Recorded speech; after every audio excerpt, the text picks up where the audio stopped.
Posso comprar um imóvel para o meu filho menor de idade? A resposta para isso é que sim, você pode comprar um imóvel para o seu filho menor de idade, mas existem alguns critérios porque a lei brasileira é muito rigorosa em relação ao melhor interesse de uma criança, de um jovem menor de idade. É por isso que a gente precisa de alguns requisitos para que você consiga fazer essa compra de forma eficiente, fácil, mais econômica e também legal. O primeiro requisito é: você precisa de uma autorização judicial para fazer essa compra. Essa autorização judicial, ela já enseja logo o segundo requisito, que é a necessidade de comprovar que a compra do imóvel é feita com base no melhor interesse do seu filho, ou seja, que aquela compra está sendo realizada com base nos interesses dele, talvez planejamento sucessório, planejamento patrimonial, e não uma forma de você, por exemplo, evitar algum tipo de execução judicial. A segunda coisa que a gente tem que ter noção, então, quando você já faz a compra, quando você consegue autorização judicial para realizar essa transação imobiliária, é a seguinte: se você quiser vender esse imóvel no futuro, você vai precisar novamente de uma autorização judicial para isso. E aí enseja um grande problema, que é a demora. Uma vez que você tem um prazo até que você consiga autorização judicial para fazer a compra, você também tem um prazo para conseguir autorização judicial para fazer a venda desse imóvel.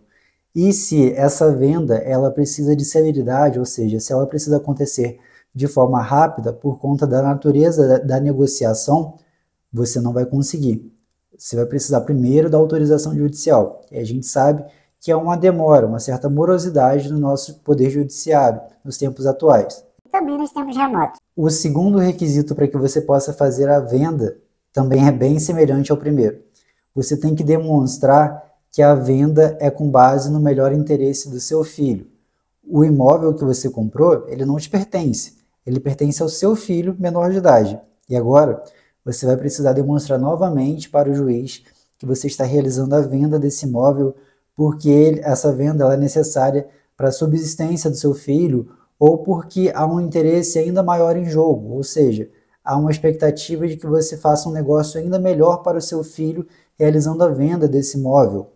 Mas tem que ficar caracterizado isso, não pode ser com base no seu interesse. Outra coisa que a gente precisa ter em mente quando a gente pensa em fazer a compra de um imóvel para uma criança menor de idade são os gastos que a gente vai ter com isso.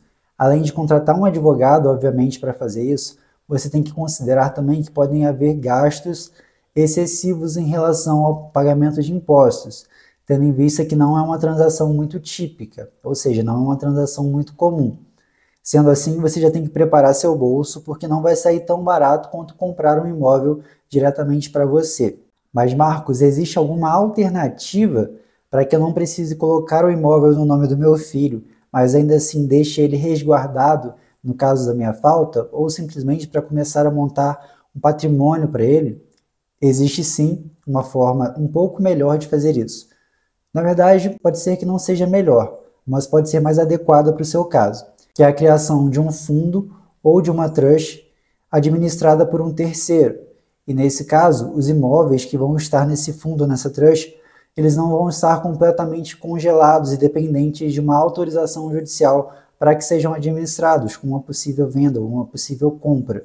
Sendo assim, tanto os direitos quanto os bens do seu filho vão ficar mais resguardados, assim como ficariam caso você fizesse a compra do imóvel diretamente para o nome dele, mas você ainda vai manter uma certa liquidez na hora em que você quiser negociar novas compras ou novas vendas de imóveis.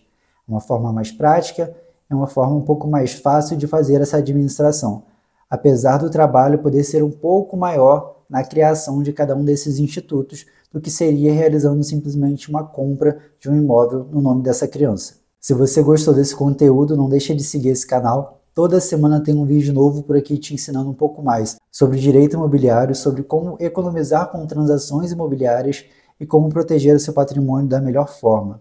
Não deixe de se inscrever, um abraço e até a próxima.